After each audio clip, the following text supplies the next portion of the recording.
alladzina yufuna bi'ahdillahi wa la yanquduna al-mitsaq walladzina yasiluna ma amara Allahu bihi ayyusal wa yakhshawna rabbahum wa yakhafuna su'al hisab walladzina sabaru ibtigha'a wajhi rabbihim wa aqamus salata wa anfaqu mimma razaqnahum sirran wa 'alaniyah wa yadra'una bil hasanati as-sayyi'ah ulaika lahum 'uqbad dar jannatu 'adnin yadkhulunaha wa man salaha min abaihim wa azwajihim wa dhurriyyatihim wal malaikatu yadkhuluna 'alaihim min kulli bab salamun 'alaikum bima sabartum fa ni'ma 'uqbad dar.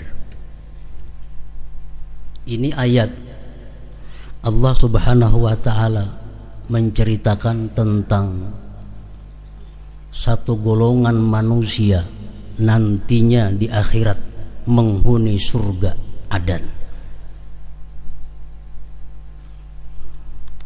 Mereka itu di samping masuk surga Adan, mereka diberi hak untuk mengumpulkan bapaknya, ibunya, pasangannya, anaknya, berkumpul bersama dia, walaupun mereka itu kedudukannya di bawahnya. Allah berikan keistimewaan kepada kelompok manusia seperti ini.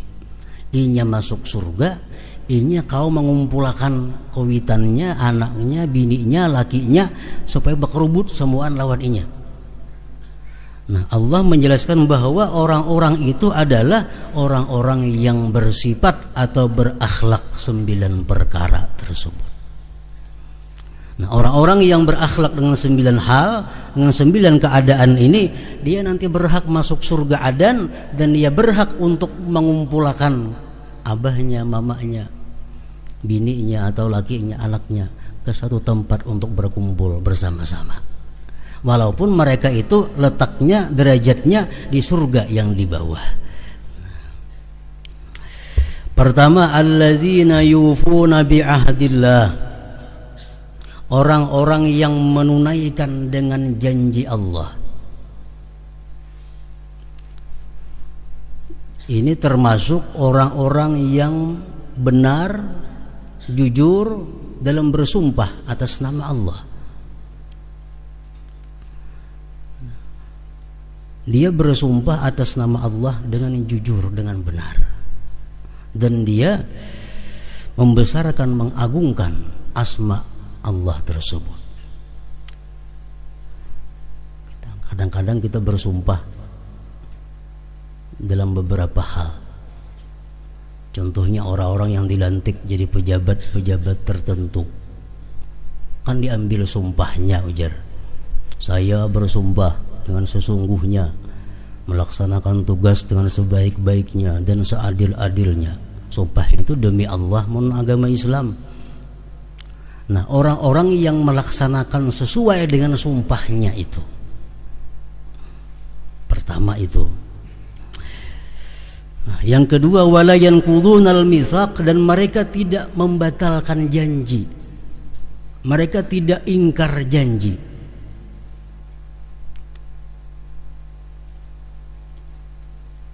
Kalau sebaliknya orang yang berkelakuan demikian dilaknat oleh Allah Subhanahu wa taala. Walladzina yanquduna ahdallahi min ba'di mitsaqihi ulaika lahumul la'nah wa lahum su'ud dar. Kalau orang-orang yang bersumpah itu tapi dia kadang melaksanakan sumpahnya, dia akan mendapat kutukan Allah Subhanahu wa taala. Ini risikonya orang-orang nang bapak kerjaan sumpah. Kalaunya berhasil menjalankan sumpahnya, dia jujur konsekuen dengan sumpahnya, dia akan dapat derajat yang tinggi, surga Adan. Tapi kalau dia sumpahnya itu melincing dari sumpahnya, dilaknat, dikutuk oleh Allah Subhanahu wa taala. Jadi jangan hendak bersumpah-sumpah bapak kerjaan itu, ayo aku bersumpah nagana pasti datang, jangan. Demi Allah datang, jangan. Jadi pegawai kacari nang jangan bersumpah amun kawa. Cari jabatan-jabatan nang kada bersumpah, paman sekolahan kada bersumpah kan tuh. Nang ringan-ringan aja, tapi kalau nang berat-berat tuh demi Allah, menjalankan tugas sebaik-baiknya, seadil-adilnya. Ayo.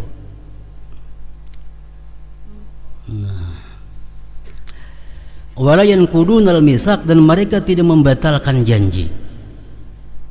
Janji itu, janji ini, janji macam-macam. Kadang membatalkan dengan janji itu. Yang ketiga, walladzina yasiluna ma amarallahu bihi ayyusal, dan orang-orang yang menghubungi sesuatu yang diperintahkan Allah untuk dihubungi, yaitu keluarga rahim. Dia silaturrahim, walaupun rahim memutuskan hubungan kepada dia. Dia menghormati keluarganya, walaupun keluarganya kadang menghormatinya. Dia sayang kepada keluarganya, walaupun keluarganya kadang sayang lawannya. Nah ini yang ketiga. Yang keempat, wa yakhshawna rabbahum, dan mereka itu takut kepada Tuhan mereka. Takut kepada Tuhan. Takut kepada Allah satu kewajiban bagi orang-orang yang beriman. Allah menyatakan di Quran, wa khafuni in kuntum mu'minin, takutlah kalian kepadaku jikalau kalian beriman. Nah, takutkah kita kepada Allah? Kayak apa cara supaya takut lawan Allah? Allah Maha Kuasa.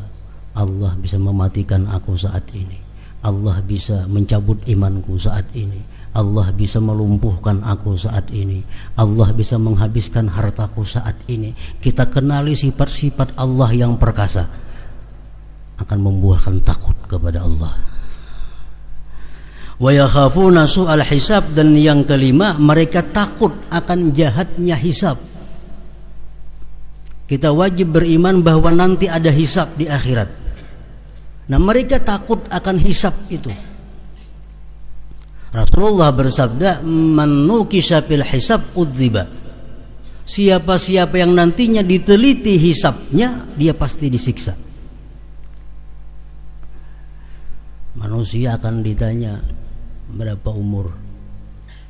60 tahun. Kemana kau habiskan umur 60 tahun itu? Kata Allah. Kemana engkau habiskan umur yang 60 tahun itu kemana? Orang petani yang jawab bertani. Orang berdagang yang jawab berdagang. Nang pegawai yang jawab jadi pegawai. Nang menuntut ilmu, menuntut ilmu. Nah, kalau Allah meneliti menghisab kita satu persatu, kita pasti akan celaka. Nah, kita mesti takut akan kejahatan itu hisab. Kita khawatir kalau Allah bujur-bujur meneliti amal perbuatan kita seteliti-telitinya. Kita mesti khawatir itu. Wa yakhafuna su'al hisab.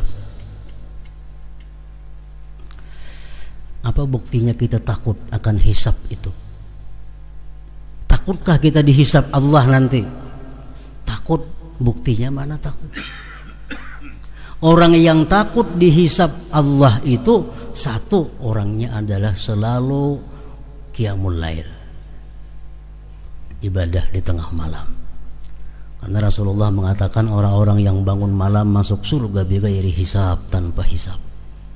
Ini nang terus-terusan gak ada balang kambingan. Bahnu tahajud menu kada, hari hujan berai. Nah, kalau kita takut dihisab Allah nanti di hari kiamat, amalkan sembahyang malam. Yang kedua, pemaaf. Pemaaf dengan manusia. Ini mengakibatkan nanti kepada kita mudah hisab oleh Allah Subhanahu wa taala. Yang keenam, walladzina sabaru btigha'a wajhi rabbihim, dan orang-orang yang sabar karena Tuhan mereka. Sabar itu ada 4. Pertama, dia sabar agar dikatakan orang bahwa dia penyabar. Ini sia-sia. Ini sabar, baaduh kada, baakai kada. Tapi tujuannya supaya dipadahkan orang, inya ini penyabar. Nah, itu 0. Kada ada nilainya.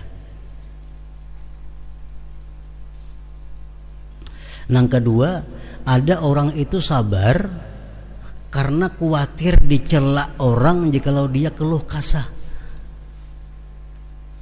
Nya khawatir kalau kucak-kucak dicela orang. Jadi dia sabar. Ini pun 0 juga nilai. Yang ketiga, dia bersabar karena dia menganggap kalau kasah itu kada ada gunanya. 0 juga.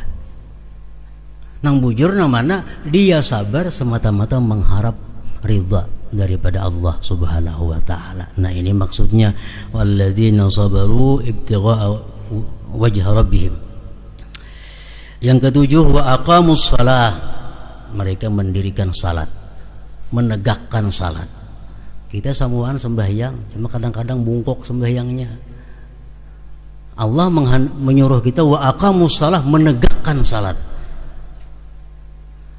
Salat itu supaya tegak. Artinya apa? Sembahyang itu khusyuk, sembahyang itu beradab, sembahyang itu benar-benar sembahyang. Ini wa aqamus shalah, menegakkan salat. Lain lawan mengerjakan salat. Nah, mengerjakan salat itu asal sembahyang aja dikadha kada apa-apa. Tapi Allah kadang demikian, menegakkan salat. Wa anfaqu mimma razaqnahum sirran wa alaniyah, dan mereka itu menafkahkan harta mereka secara sembunyi dan secara terang-terangan. Orangnya sosial, artinya bakhil kada kau masuk surga. Sosialnya macam apa? Sembunyi-sembunyi dia sosial, terang-terangan sosial. Artinya dia sembunyi-sembunyi kalau dia khawatir ria, dan dia terang-terangan kalau dia anggap dirinya aman daripada ria. Nah, wa yadra'una bil hasanati sayyi'ah, dan mereka menolak kejahatan dengan kebaikan. Artinya apa? Setiap mereka berbuat kejahatan, mereka iringi dengan kebaikan. Berbuat dosa, iringi dengan kebaikan. Berbuat dosa, iringi dengan tobat. Karena manusia kada bisa lepas daripada dosa. Tinggal berikutnya tobat kada. Nah, mereka mengiringi kejahatan dengan satu kebaikan. Nah, 9 perkara itu kalau kita bisa melakukan dalam kehidupan kita.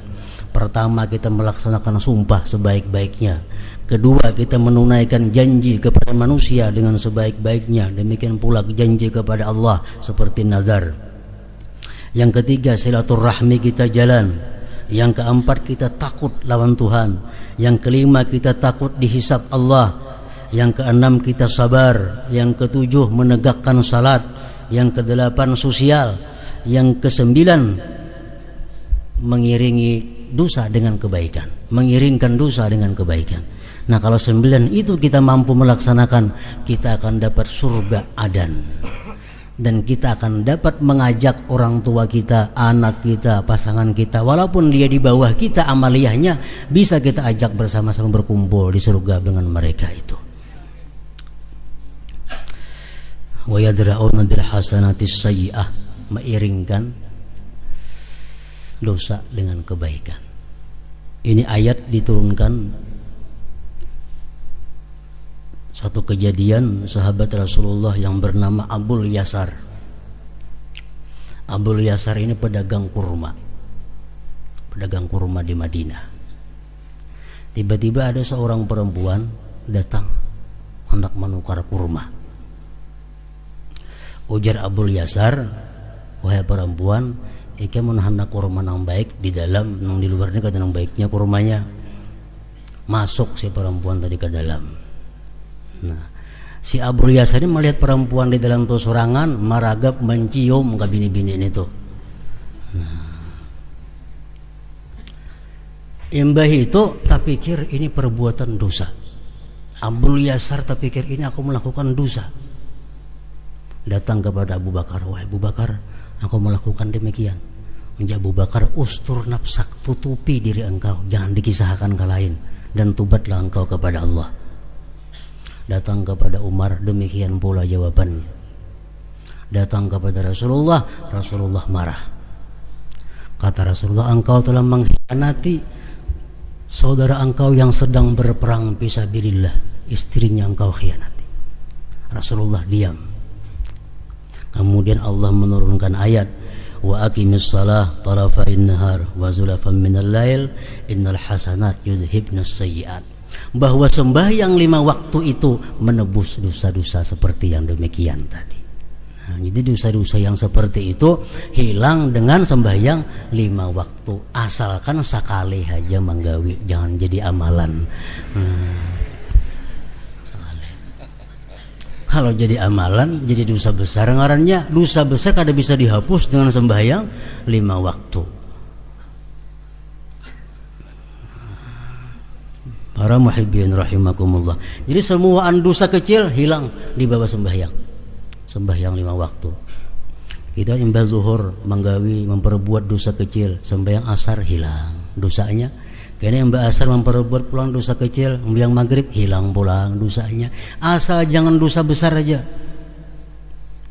Innal hasanat yudhibnas sayyi'at. Nah, itu maksudnya tadi firman Allah, wa yadra'una bil hasanatis sayyi'ah.